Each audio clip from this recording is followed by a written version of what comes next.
I dragged myself through the revolving glass doors like I was carrying a boulder. Monday morning smelled the same. Stale coffee, disinfectant, and that quiet desperation you can feel in every cubicle. Gray walls, gray carpets, gray people pretending not to be gray. Morning, Wahab. Jenna's voice cut through the hum of computers. Her smile was too bright, too easy. Morning, I muttered, avoiding her eyes. You look like you slept in the office again, she said, leaning on the partition. Take it easy, okay? You still burn out. I don't set have time to take it easy. Stet, Jenna. My voice was sharper than I meant it to be. This job, it steps all I got right now. She blinked at me, a little hurt, a little worried. You start working yourself to the bone. You can prove anything by killing yourself over spreadsheets. I not proving anything to anyone, I snapped, then softened instantly. Well, maybe to myself. The elevator pinged. Mr. Collins stepped out, perfectly polished shoes, clicking against the tile. He didn't smile. He never did. Ah, Wahab, he said, eyes scanning me like I was a math problem he didn't want to solve. In time for Monday misery? I swallowed. His voice, smooth as ice, had the uncanny ability to make my stomach drop. Yes, sir. He leaned closer. Remember, Wahab, replaceable, never forget that. I forced a nod, though my hands clenched into fists. Yes, sir. Jenna gave me a sympathetic glance, then scuttled off to her desk. I settled into mine, coffee in hand, pretending it was a shield against the world. Emails stacked like tombstones, deadlines loomed like storms on the horizon. I told myself I could handle it, that I always did. But something in me felt frayed, torn, fragile. Then Collins appeared, looming behind my chair. Woods Hobb, he said, his tone casual but deadly. Can we talk in my office? My heart stuttered. I followed, every step heavier than the last. Sit, he said, gesturing to the chair across from him. He didn't sit, never sat when he had power over someone. I noticed your work, lately, he began, pausing to make it sting. It's adequate. Not impressive, just adequate. I swallowed hard. My mouth was suddenly dry. I was been putting in extra hours, staying late, finishing everything. He shook his head. Slow.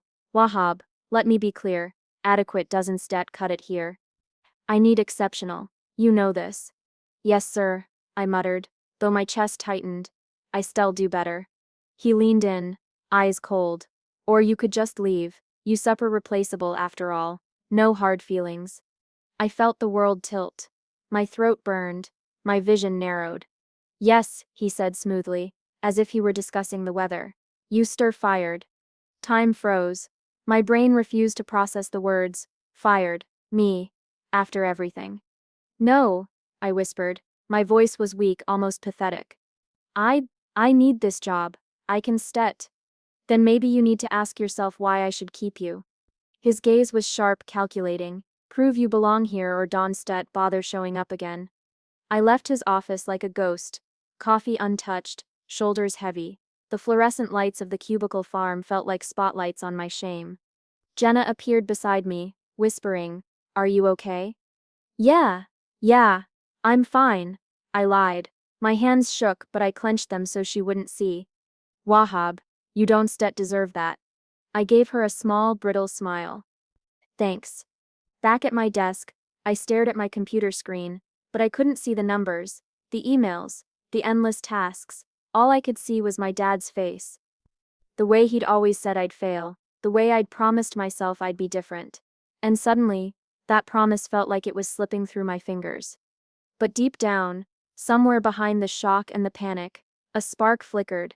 I didn't know what it meant yet. I didn't know how it would burn. But I knew I wasn't going to crumble. Not yet. Collins thought this was the end for me, that I would fold, that I would disappear.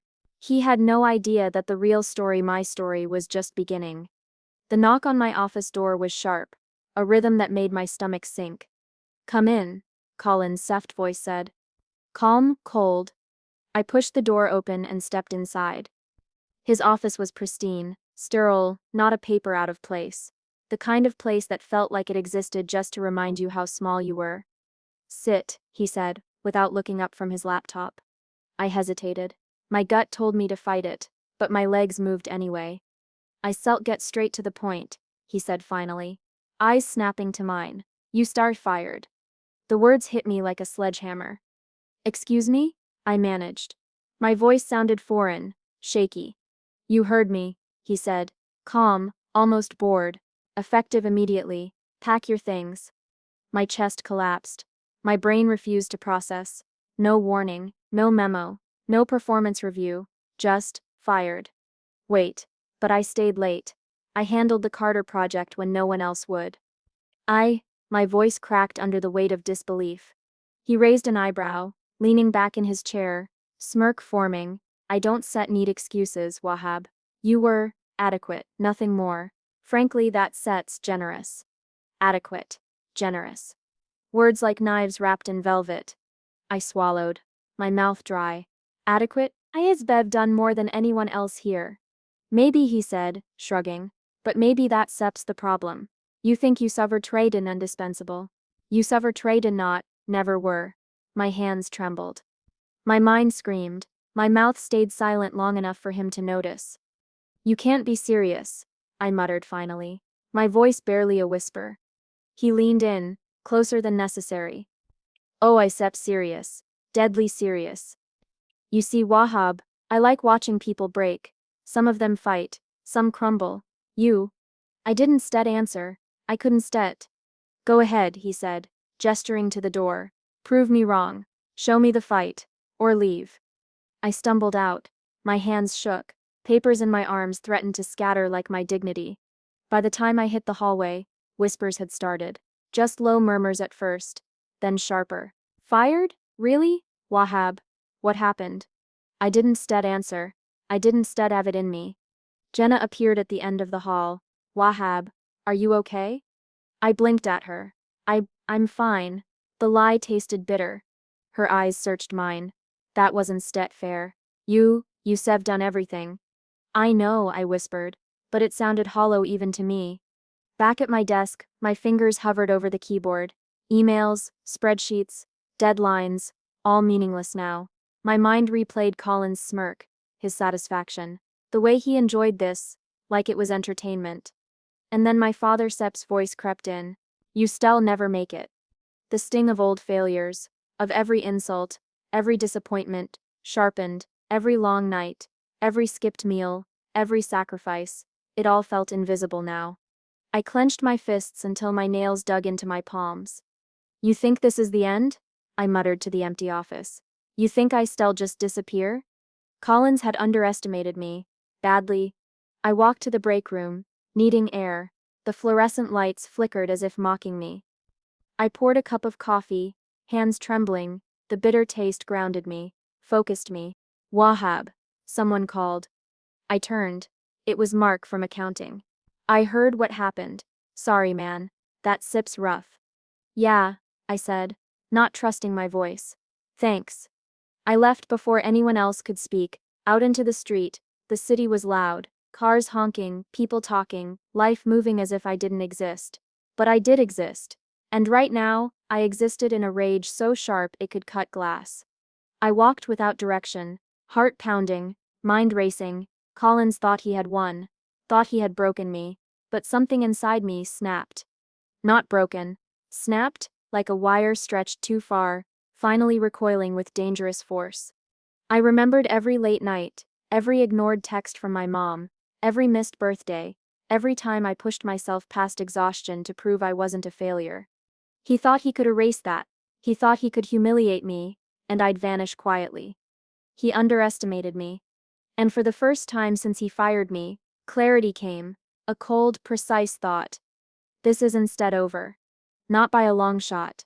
I could feel the beginnings of a plan forming, the gears in my mind clicking, turning, spinning into something dangerous. I didn't stet know the details yet. I didn't stet know the steps, but I knew one thing for certain. Collins had just created a problem he wasn't ready for. And I was about to become it. I didn't call Mom.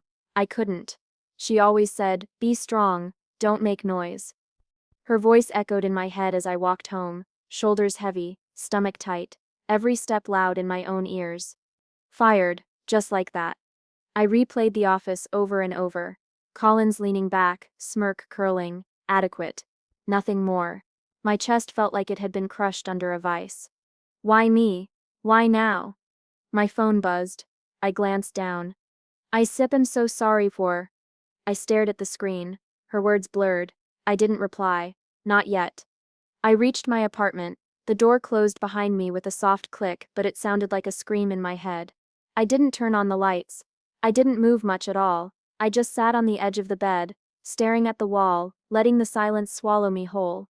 I wanted to cry. I wanted to scream. I wanted someone, anyone, to tell me this was a mistake. But all I could do was breathe shallowly and feel numb. Night came and I lay flat, eyes open, ceiling staring back at me, rage mixed with shame, a bitter cocktail I couldn't spit out. Why now? Why me? And then it hit me. The HR manual. I'd skimmed it countless times thinking it was just corporate filler, policies, rules. But now, I remembered the whispered complaints. I can set believe she left after that meeting. Collins cornered her. HR covered it up. The names and faces flickered in my mind. Women who vanished, projects abandoned, silence as punishment. Collins wasn't just hurting me, he had been cutting others down for years, quietly, methodically. The memory made my chest tighten. Fear and fury tangled together, choking me. I whispered to the ceiling, voice raw and ragged. He thinks he seps untouchable. The room stayed quiet, no answers, just me. I thought of Mom again. Her rules, her strength, her silence, but even her voice couldn't stop the storm brewing in my chest. The silence broke with the sharp buzz of my phone again. Another message from Jenna. I read it, then set the phone face down. Do you want to talk? I didn't. Not yet. Not like this. I wasn't ready to let anyone see the raw edges of me, not until I knew what I could do with this fire burning inside. I rolled onto my side, staring at the dark corner of the room.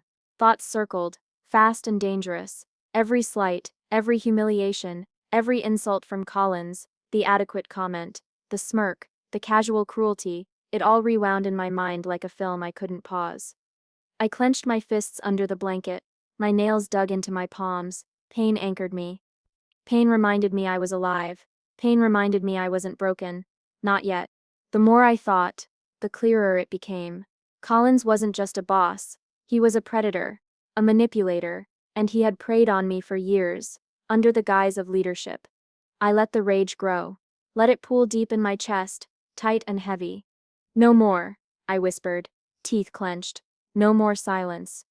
The numbness didn't vanish, but the storm beneath it stirred. The fire was quiet at first, a whisper, a flicker, but it was there. I thought of every woman who'd left, every person crushed under his ego, every silent tear, every suppressed voice. He thought firing me was the final blow. He was wrong. I wasn't just fired. I was done being silent. And that night, under the weight of my own fury, I made a promise to myself. I would speak. I would act. I would make sure he never crushed another person the way he tried to crush me. The silence had broken, and when it cracked, it revealed something dangerous, something unstoppable. I didn't know how yet, but I would. I started digging the moment I sat at my kitchen table. Old emails, forgotten notes, spreadsheets I'd saved on a whim. Every tiny detail became a thread I could pull. I muttered to myself as I scrolled through files. Come on, there has to be something. It was Sarah's name that caught me. Sarah, ex-employee. I remembered her from LinkedIn, polished, ambitious, eager when she started, until Collins chewed her down to nothing. I typed a message, hands shaking. Hey Sarah, I'm Wahab. Worked at Collins' firm a while ago. I need to know if you're okay. Can we talk? Hours later, my phone buzzed. I nearly dropped it. That usually talk about it. He ruined my career. Her words hit me harder than I expected. Ruined, not just me, not just whispers. She had proof buried in her silence. I whispered under my breath, almost laughing from disbelief. I stepped not alone. We talked. Dates, times, moments that could prove he'd abused power, meetings closed to the rest of the office. Projects vanished, people pushed out, everything documented. I typed it all into a notebook. Each word, each memory, each confession a brick. My hands trembled, not from fear but from the raw electricity of truth. Sarah, thank you, I said softly. You have no idea what this means. Her voice was low, hesitant. Just be careful. He's good at making people disappear. I know, I said. But I can ignore it. Not anymore. Then I thought of Jenna. She had been kind, worried, but she didn't know the whole story. Not yet. I called her, voice tight. Jenna? I said found something, about Collins. About the way he's been destroying people. A pause. Then Wahab. What do you mean? I swallowed, steadying myself. I have proof, dates, emails, everything. People he's forced out, he's not untouchable. Her voice trembled. If you do this, are you sure? I'm sure, I said firmly. I'm done waiting, done being silent. A long silence. Then softly, if you do this, I suppin with you. Her words settled in my chest, a weight and a lift at the same time. I hadn't realized how lonely I'd felt until that moment. For the first time since being fired, I smiled. Small, quiet, almost secret. But real. I leaned back, tracing the edge of my notebook. Every note, every email, every whisper collected into a storm. My anger was no longer chaos. It was direction. I whispered, more to myself than anyone else. Collins thought he ended me. He only lit the fire. Days blurred. I messaged former employees, pieced together timelines, cataloged abuses. Sarah became my first anchor, her courage sparking mine. Each story confirmed what I suspected. He wasn't just cruel, he was systematic. Wahab, are you seriously doing this? Jenna asked once during a late-night call. Yes, I said simply. And you still help. You still witness. You still make sure no one else gets destroyed in silence. Her voice caught. Okay, I set him with you. That tiny phrase, the agreement, the trust, it felt heavier than anything Collins had ever thrown at me. It was power in its quietest form. I stared at my laptop screen, eyes burning, fingers hovering over keys. Each keystroke felt like a hammer, shaping something that could finally hit back. I thought of Collins' smirk, the way he leaned back so certain I'd crumble, certain I'd vanish. I smiled again, sharper this time. He had no idea what I'd found, no clue what was coming. This is the start, I whispered, the first spark. And it was. I could feel it in my veins. The quiet fire that had begun as rage now had direction. It wasn't reckless. It wasn't blind. It was deliberate, precise, dangerous. I didn't know exactly how it would end. I didn't know every step, but I knew the truth was a weapon, and for the first time I held it. The notebook lay open in front of me.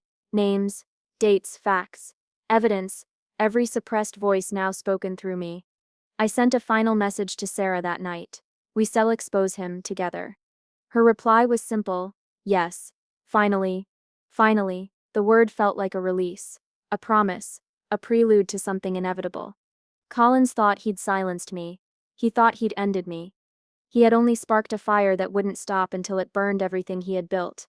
The whispers started small, almost imperceptible. A comment in the break room. A frustrated sigh behind closed doors. But I was listening now. I wasn't just hearing, I was connecting the dots. I met Daniel at a cafe, away from prying eyes. He shifted in his seat, hands tight around his coffee. Daniel? You said you wanted to talk, I prompted gently. He exhaled sharply. I don't know why I'm doing this, but, Collins? He stole my project report last quarter, took all the credit. My boss praised him, not me. I couldn't fight it. I needed the job. I nodded slowly, letting his words sink in. You're not alone. I know what he did to me. His eyes widened. You were fired. Yeah, I admitted, voice tight. But that doesn't mean we have to let him get away with this. He swallowed hard. I hated him for months, but I felt trapped. Everyone does. That's his power. And there it was. Power. Not skill. Not intelligence. Fear. Next was Priya. Her hands trembled as she poured tea, but her eyes were sharp. I quit because of Collins, she said flatly, voice low. Harassment, closed-door meetings. He made you feel like nothing, like any word against him would destroy you. I leaned forward, absorbing every syllable. Why didn't you tell anyone? Her lips pressed tight, because no one would believe me. HR? They protect him. Everyone does. Piece by piece, his mask cracked. The carefully constructed facade of competence, authority, and charm was revealed as what it really was: control, fear, silence.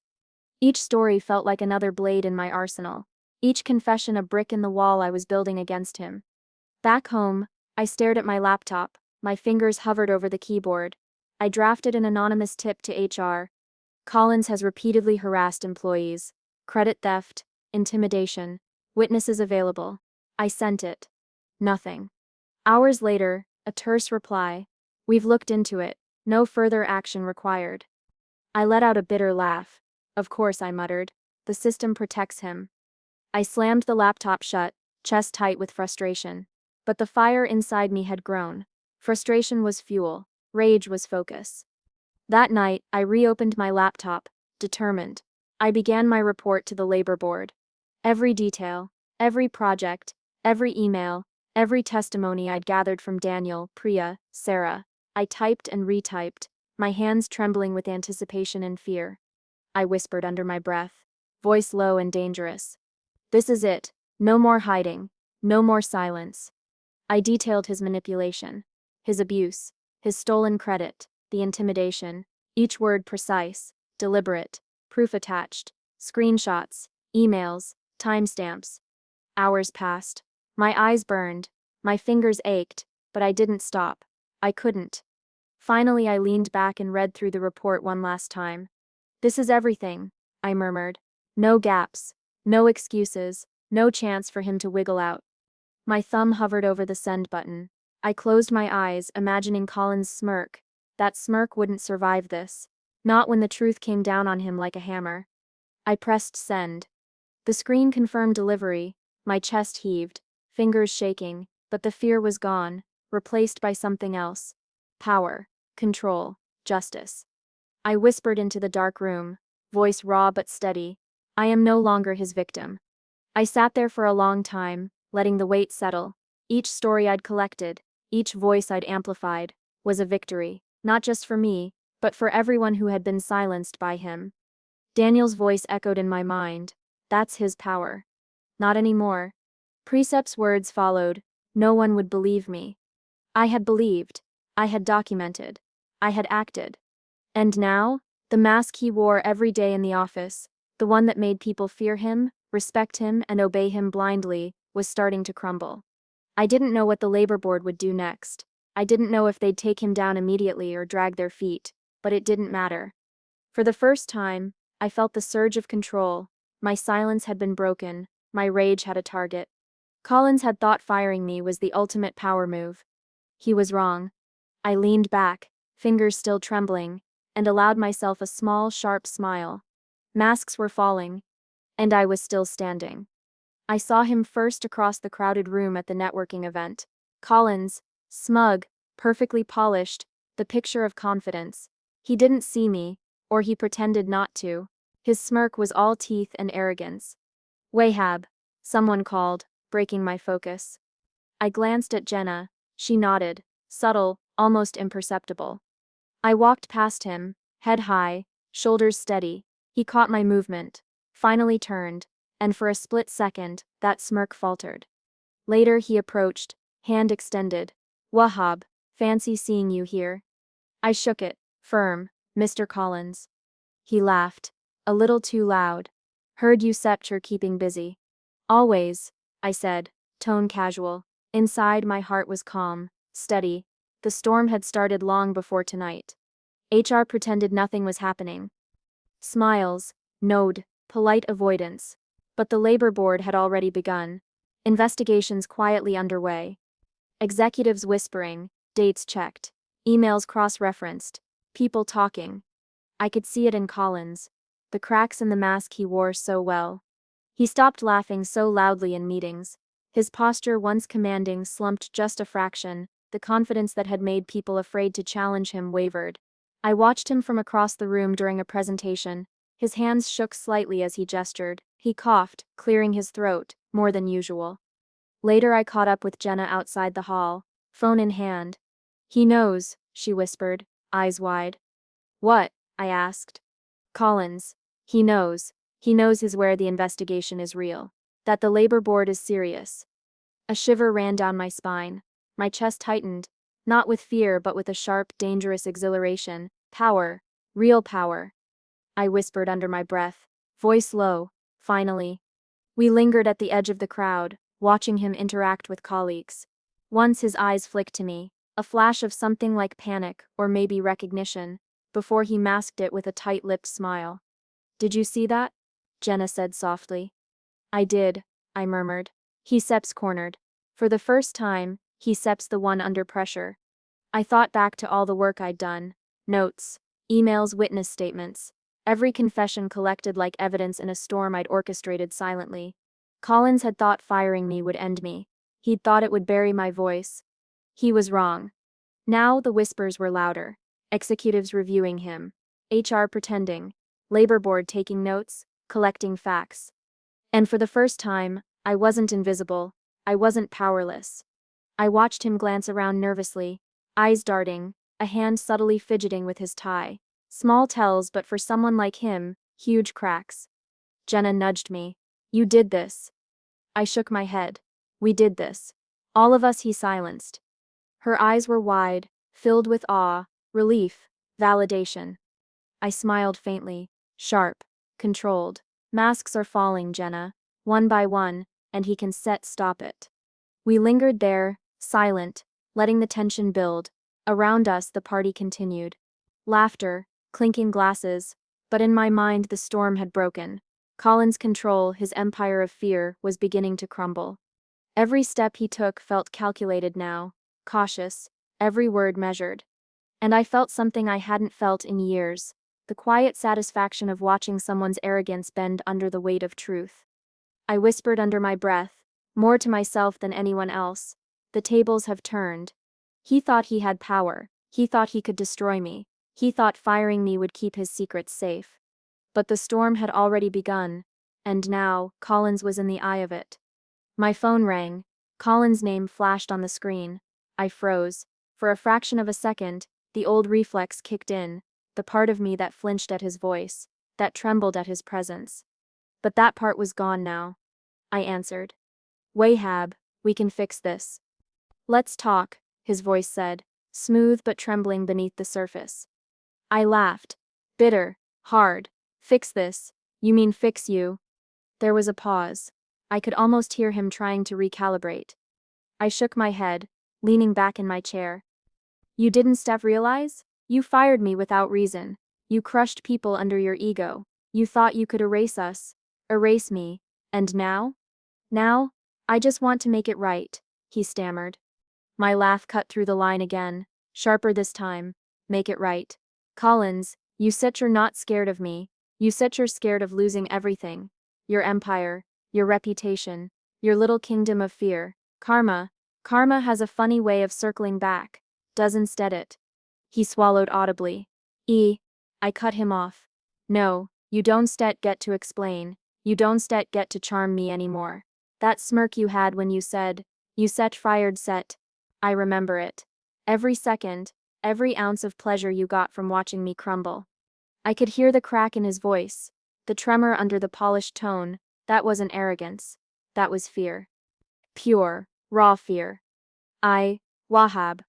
I let the pause linger, letting the silence press on him, heavy as a hammer. "Do you know what it feels like to spend years proving yourself, only for someone like you to crush it all, to watch them leave, beaten down, silent? That was my life, and everyone else sucks. Wahab." "Stop," I said, my voice cold. "I don't need your excuses. I don't need your apologies.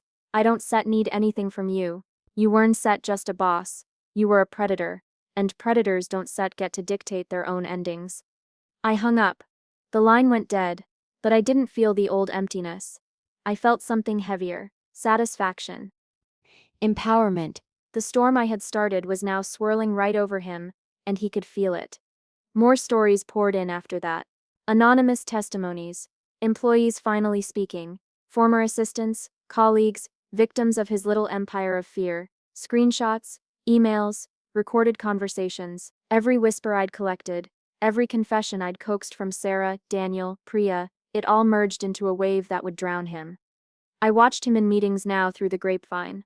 Once a towering figure, Collins was shrinking under scrutiny. His jokes fell flat. His smirk didn't reach his eyes. He was no longer a boss. He was a scandal waiting to explode. And for the first time, I realized something extraordinary.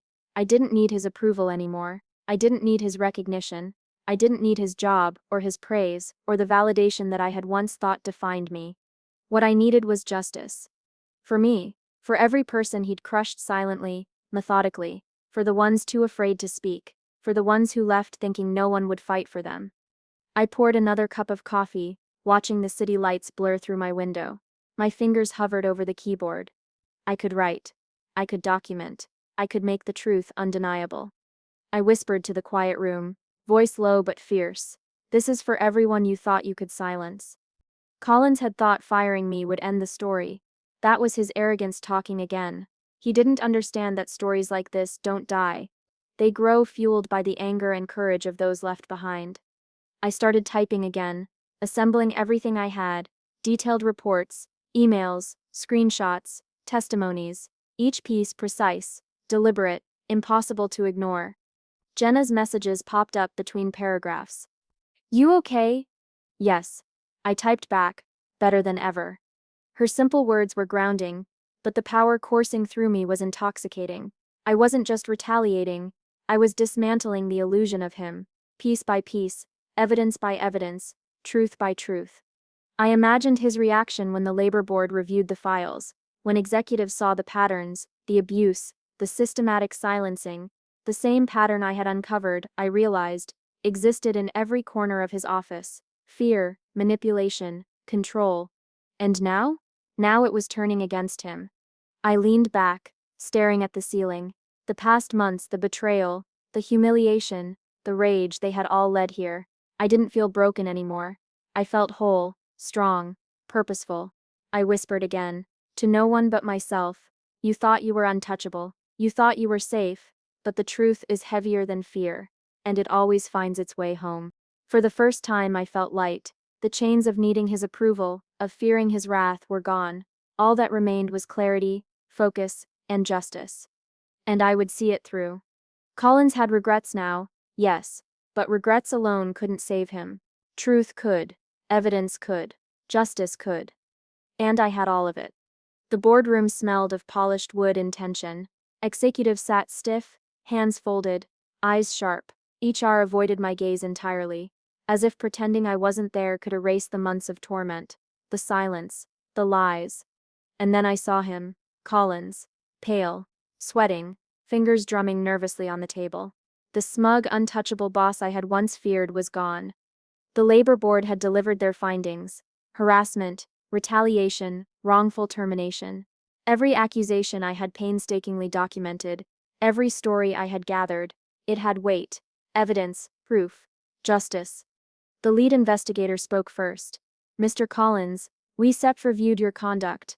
There is overwhelming evidence that your behavior violated company policies and labor laws.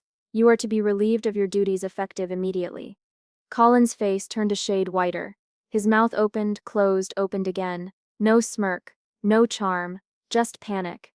Someone whispered behind him, "He's finished." I felt my chest tighten. The months of rage, humiliation, fear, and determination coiled inside me, but it wasn't fear anymore, not at all. The boardroom quieted as the chairperson turned to me. "Mr. Wahab, do you have anything to say?" I took a deep breath. The air felt electric, heavy, charged. My throat ached. My hands trembled slightly, but this was not weakness. This was power. I leaned forward, voice calm but sharp. "You told me I was replaceable." Collins shifted in his seat, a nervous tick I'd never seen before. I continued, eyes sweeping the room, meeting every gaze. "But the truth is you are." Silence. The kind that presses into your chest and refuses to let go. The kind that screams louder than applause ever could. HR avoided looking at me. Executives blinked, stunned. Some nodded subtly, acknowledging the truth I had spoken. Collins' jaw twitched. His hands gripped the armrests as though they could anchor him. But there was no anchor, none left.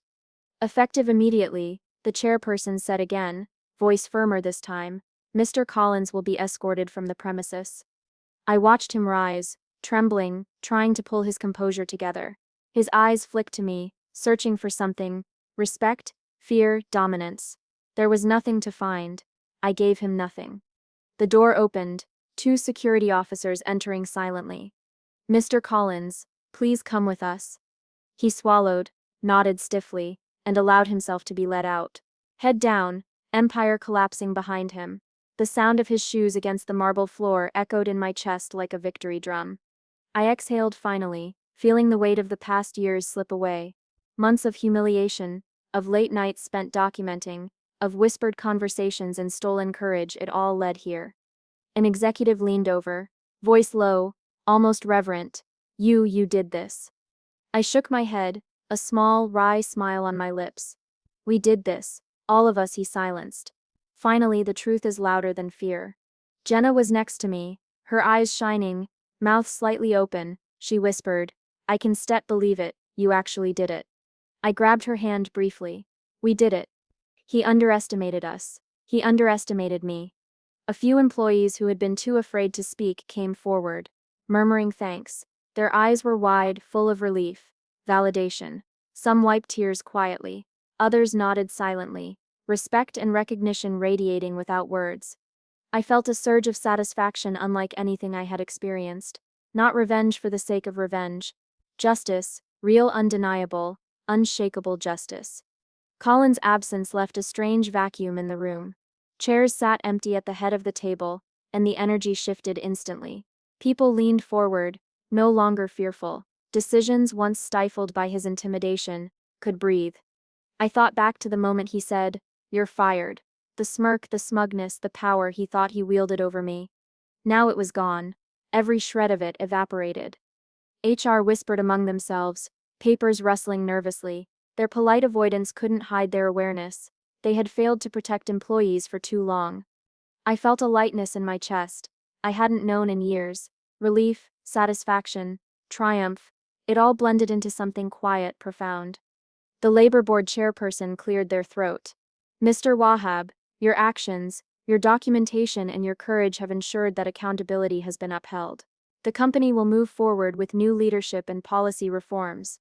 I nodded, barely able to speak, but my voice came steady, strong. "Accountability is the only way forward. Silence only protects abusers. This changes everything." The executives exchanged glances, some impressed, others resigned. They knew the system could no longer protect predators like Collins. I let my gaze drift over the room, eyes catching faces of those I had fought for silently. Daniel, Priya, Sarah, people who had whispered to me in fear, now standing tall, breathing easier. I whispered, barely audible, "This is for all of you, for everyone he thought he could destroy." A soft murmur of agreement, nods, quiet smiles. No one clapped. No one cheered. The silence itself was the recognition, heavy and undeniable. And I felt it fully: power. Not cruel, not selfish. Justice, satisfaction, relief. For the first time in years, my chest felt light, truly light. Colin's test world had fallen, and mine had risen. The boardroom emptied slowly. People lingered, exchanging hushed congratulations, eyes bright with hope, courage renewed. I lingered too, not for applause, not for recognition, but to let the moment settle. The storm had broken, and its aftermath was breathtaking.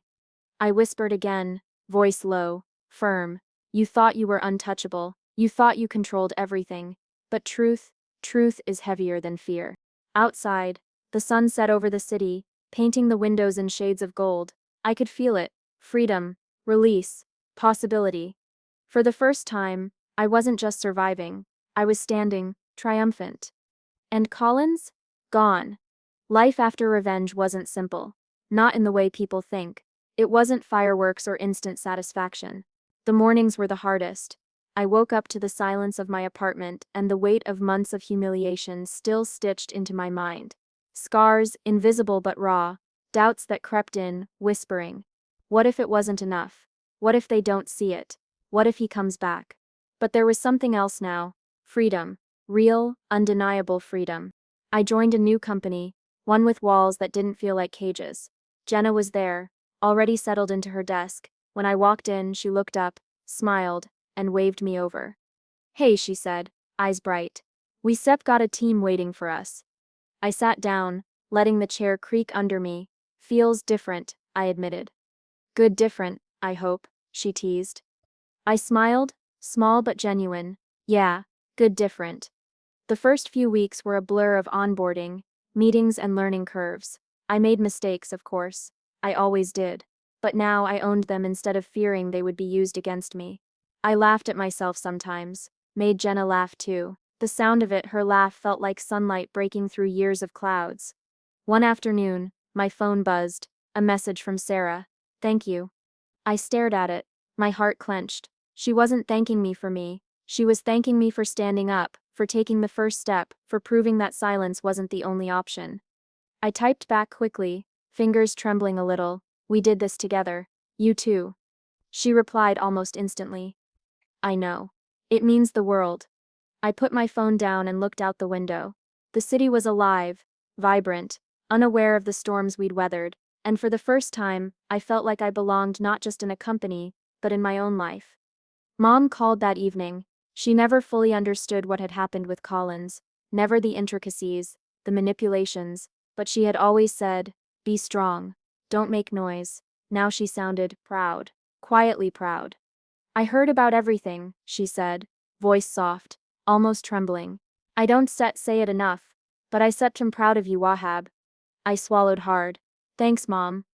I know you're still learning, still figuring things out, she continued. But you stood up, you didn't just survive, you fought, and you rose. Her words stayed with me long after the call ended. I realized I didn't need to be perfect. I never had. I was still flawed, still raw in places, still haunted by some nights and some memories, but I wasn't afraid anymore. At the office, Jenna nudged me one day. You okay? She asked, noticing my quiet moment by the window. I nodded, taking a deep breath. Yeah, better than ever actually. Except strange is instead it, how two words can almost destroy you, and two words can change everything. She raised an eyebrow. 2 words. You remember Collins? I said, a faint smirk tugging at my lips. He tried to end me with 2 words. Seer fired. Seer fired. Jenna's eyes widened, and she nodded, remembering. Well? She asked, leaning in. I smiled fully now, the kind that reaches your eyes. I answered him with 2 of my own furt. You Sepper reported. Sepper 10. The room was quiet for a moment, the weight of it sinking in. We shared a small laugh, relief mingling with triumph. Sometimes I still dream about the old office, about Colin's smirk, about the fear that used to sit heavy on my shoulders, but the dreams no longer paralyze me. I wake, I remember, I smile, because those moments shaped me. They didn't define me. Emails from former colleagues trickle in now and then. I'm inspired, writes Priya. Thank you for showing us courage, Daniel adds. Each one feels like a small flame, a reminder that standing up wasn't just personal, it was collective. Even the scars of humiliation feel different now. They're not chains, they're proof. Proof that I survived. Proof that I acted when no one else would. Proof that the world bends only when you decide to wield your voice. One evening, as the sun dipped below the horizon, Jenna and I stayed late, wrapping up a project. She leaned back in her chair, stretching. You know, I never thought I would see you like this. Confident, not scared anymore. I laughed softly, the sound richer than it had been in years. It took a while, took losing everything, and finding something better, but I sup here now, and I sup not going anywhere. She smiled at me. Good, because this place is better with you in it. I let the words sink in. They weren't just about work, they were about life, about me. Some nights I still lie awake, tracing the events, the names, the dates, the moments I had to endure, and then I remember the finality of it all. Collins, exposed, justice served. Silence broken. And I realize I've built a life where fear doesn't control me, where courage isn't optional, where standing up isn't a risk, it's a choice I make every day. Mom calls sometimes, checking in. Sarah messages often, gratitude woven into every word. Jenna sits across from me at lunch, laughing at something trivial, but I hear more than laughter. I hear resilience, hope, survival. I am not perfect. I never claimed to be. I am still learning, still navigating, still healing. But I am no longer afraid. The city hums outside my window. The lights twinkle like possibilities, and I finally believe in mine. I whispered under my breath, the words heavy with meaning, the kind that had traveled from my lips to change a life. You such reported. And just like that, everything changed.